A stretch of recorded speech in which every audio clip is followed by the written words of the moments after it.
Então, onde é que eu aperto? Deve ser aqui, em direção a... olha só, que legal. Então, muito bom, legal. Normalmente, ok. Eu já quebrei 12 desses da minha carreira, mas enfim, que esse não seja o 13º. Bom, mas é assim, eu vou falar da minha profissão, besteirologia. Então, tem a ver com tecnologia humana. Ou seja, ao mesmo tempo que a gente tem hoje tanta tecnologia incrível, como a gente acabou de ver à nossa disposição, nós precisamos também desenvolver as nossas habilidades relacionais. Então, porque se a gente está falando de viver num mundo sustentável, se a gente está falando em avançar, crescer, desbravar, tudo isso é resultado também da qualidade de relação que a gente nutre com a gente, porque o que a gente faz para o mundo é o que a gente, em primeiro lugar, faz para a gente mesmo. Então, a capacidade de olhar, de ouvir, de escutar, interagir e, principalmente, brincar, que é um dos verbos do futuro. Então, meus queridos e minhas queridas, só para a gente criar um contexto, eu tive a oportunidade de, 2 anos atrás, ganhar um fellowship do Instituto do Futuro, de Palo Alto, porque eu conheci o Instituto do Futuro e eles fazem assim, mapeamentos de 10 anos, né, em várias áreas, para que a gente possa se equipar e se preparar para poder tirar o melhor proveito do futuro. E aí eu perguntei para eles, qual é o futuro da alegria? Eles falaram, a gente não tem a mínima ideia, por que você não responde? E aí, então, eles me deram um fellowship para estudar a relação entre alegria e trabalho. Então, nesse processo de começar a brincar com o futuro, eu conheci a frase deste futurista aqui, que é o Jim Dator, que ele fala justamente isso. Qualquer declaração útil sobre o futuro, em primeiro lugar, ela tem que parecer ridícula, tem que parecer maluca, tem que parecer estapafúrdia. Então, essa afirmação é conhecida como a lei de Dator. Então, quando eu pensei justamente nesta afirmação do Jim Dator, né, eu pensei, olha só, em 1986, um palhaço em Nova York pensou na combinação palhaços em hospitais. Vocês acham que está dentro desse contexto que o Jim Dator falou? Fúrdia? O que vocês acham? Sim. Não é? Então, isso dá certo? Não só deu certo essa combinação, como hoje aqui no Brasil a gente chama de besteirologia, e na comunidade internacional é chamado de healthcare clowning hoje.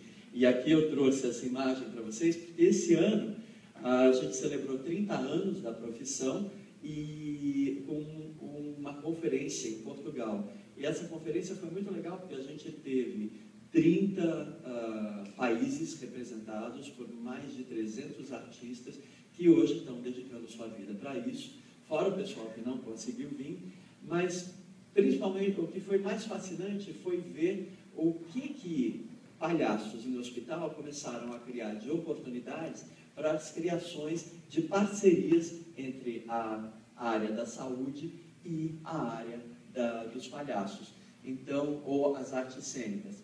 Então, meus queridos e minhas queridas, isso aqui, por exemplo, a rede de besteirologistas, os palhaços em rede, foi uma das tecnologias sociais que a gente apresentou. Então, meus queridos e minhas queridas, vou começar. Eu sou um exemplo de uma profissão que não existia, a besteirologia, e que hoje a gente... E assim, na época de eu prestar vestibular, eu falava para a minha família que eu queria estudar medicina, mas eu ficava muito dividido porque a minha grande paixão era o teatro. Então, isso é outra coisa que eu acredito. Eu acho que quando você quer muito fazer uma coisa, você acaba encontrando o caminho até ela. Então, conseguir juntar as artes cênicas com uma medicina diferente foi também, para mim, o resultado da besteirologia. Então, aí o que acontece? A gente, né, na apresentação do Sandro, a gente vê a pata do Godzilla, a gente vê todas essas destruições, né, que dá tanto trabalho ficar fazendo. Então, a gente vê que as imagens de futuro são muito sombrias, porque a gente já alcançou tudo que a gente tem hoje. A maioria estava apontada nas revistas científicas dos anos 20 e 30, e a gente não criou novas imagens de futuro desejáveis.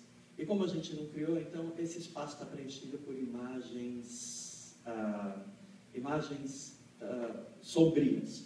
Então, hoje, tem uma futurista aqui no Brasil, chamada Lala Denzelan, que ela criou esse movimento aqui do Crie Futuros, justamente com o objetivo da gente ensinar a gente a criar futuros desejáveis.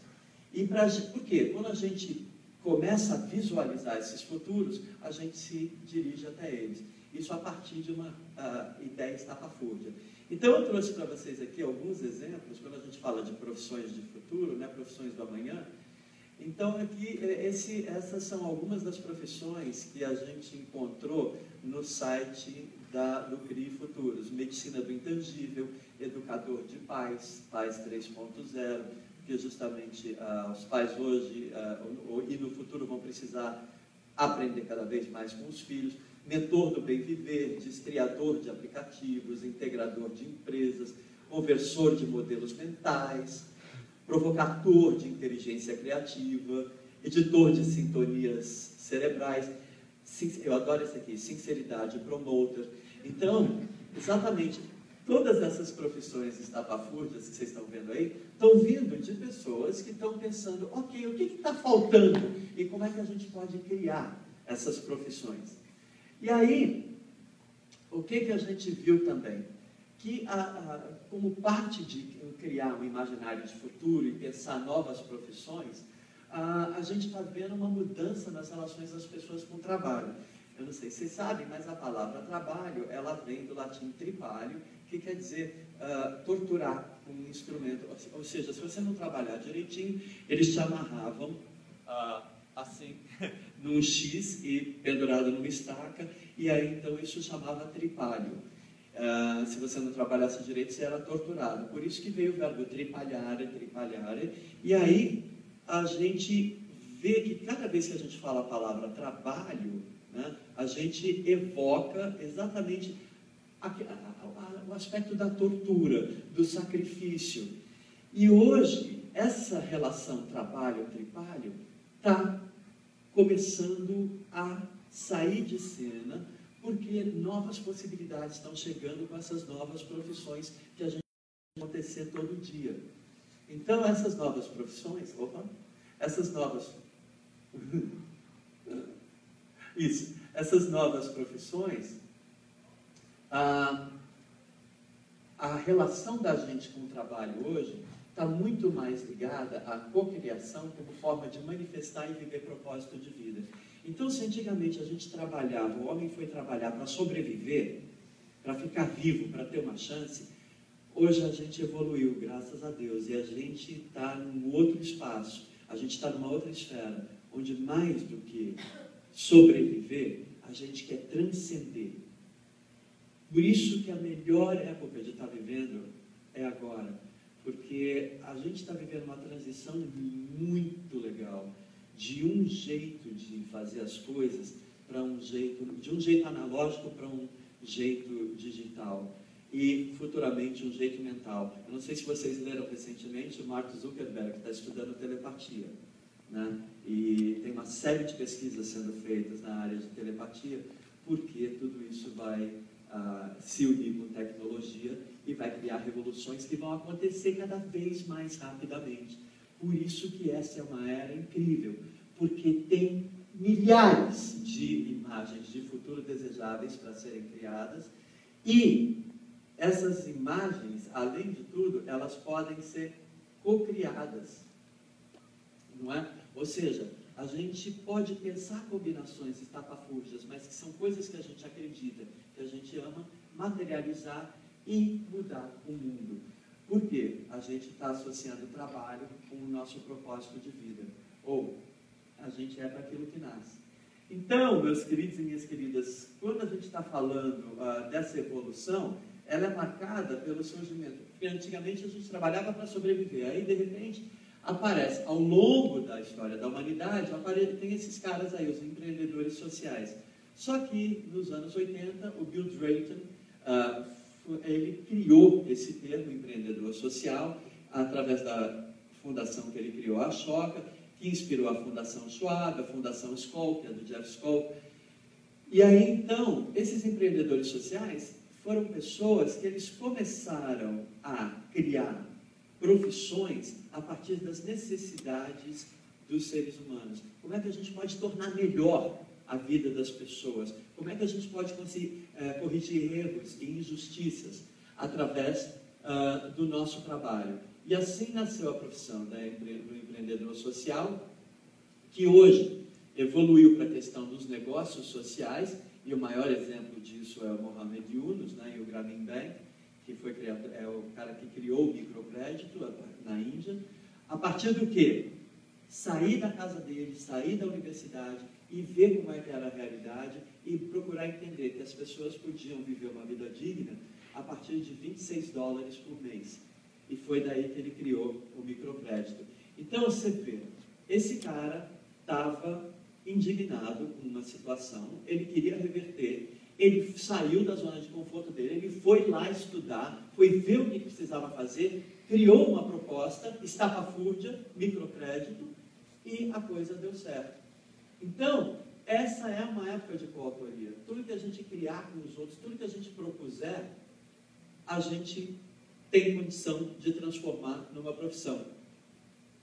E hoje, olha só, do empreendedor social que evoluiu para negócios sociais, a gente está ouvindo falar agora da era do cuidar e de uma caring economy, e já tem uma ONG falando de caring economy.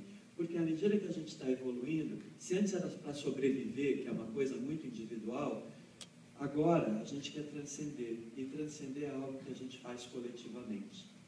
Então, estão aí novos campos para profissões de futuro aparecerem. De quantas maneiras eu posso desenvolver o cuidar e fazer disso uma profissão?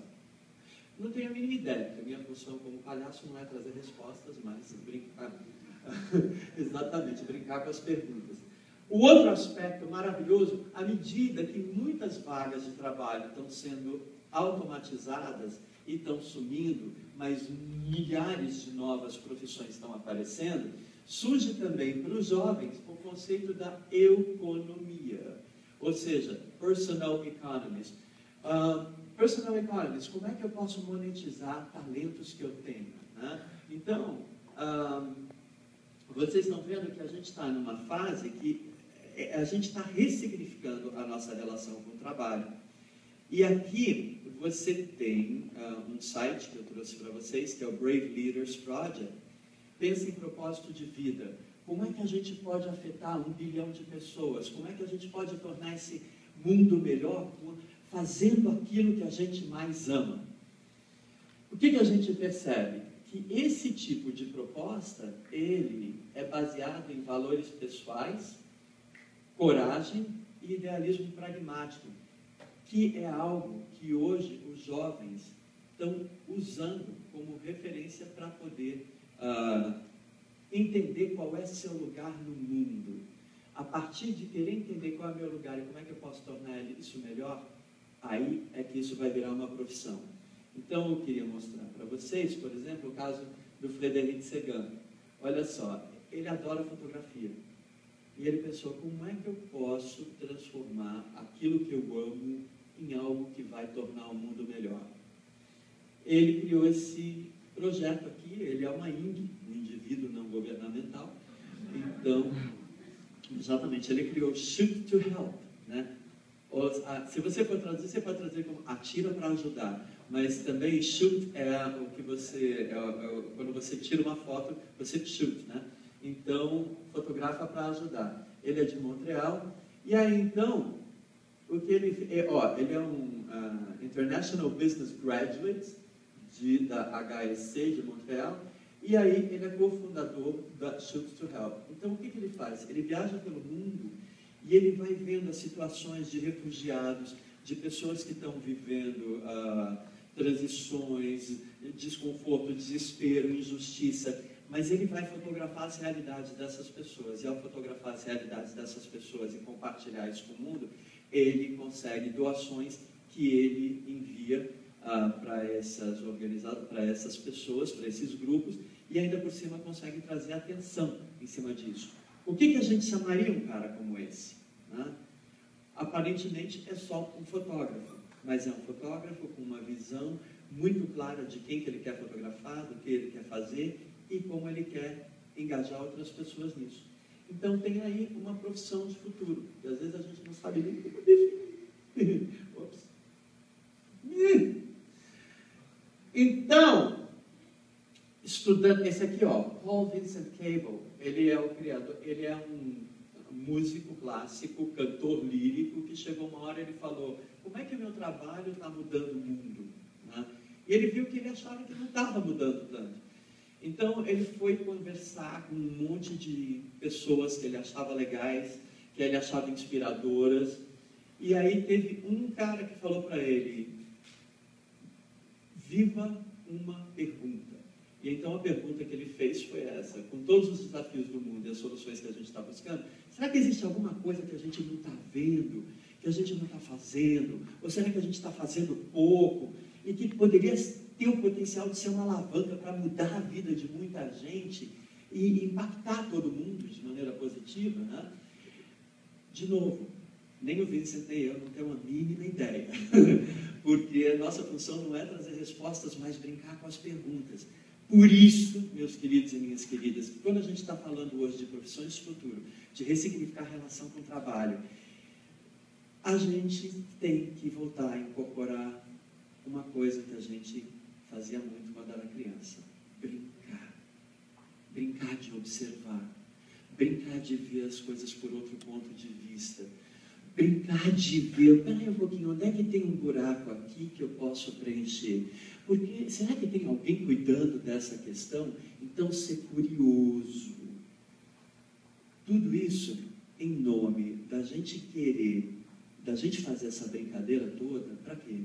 Para colocar o melhor do nosso talento, da nossa capacidade, da nossa inteligência, ou da nossa bobice, como é o meu caso, para poder co-criar um mundo diferente, um mundo mais justo, um mundo mais unido, um mundo mais divertido. Porque sim, as profissões que vão acabar, as vagas que vão ser perdidas, é porque não precisa mais de ser humano para isso, porque a gente evoluiu. Então a gente pode ir para o próximo ponto, que é o de mais do que bater cartão, é deixar um legado. Fazer da vida de trabalho da gente uma obra que a gente assina. Então, meus queridos e minhas queridas, eu desejo para todos vocês que vocês possam viver uma pergunta, e que viver essa pergunta, a gente como palhaço, a gente adora perguntas, porque elas impulsionam a gente atrás de uma resposta, né? A gente viu quando o Sandro começou, que ele viu Jurassic Park, ele falou, como é que eu posso fazer isso? É isso que eu quero fazer.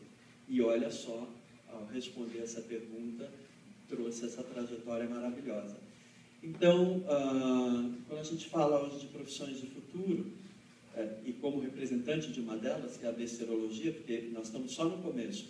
Há 25 anos atrás, quando eu comecei aqui no Brasil, a gente era um programa de palhaços em hospital, a gente fez pesquisa, a pesquisa gerou conhecimento, esse conhecimento começou a viajar para empresas, começou a viajar para escolas, o Doutores hoje é uma escola. Há 5 anos, a pedido da Faculdade de Medicina da Universidade de São Paulo, a gente vem trabalhando com os jovens médicos e enfermeiras para ensinar habilidades relacionais para eles.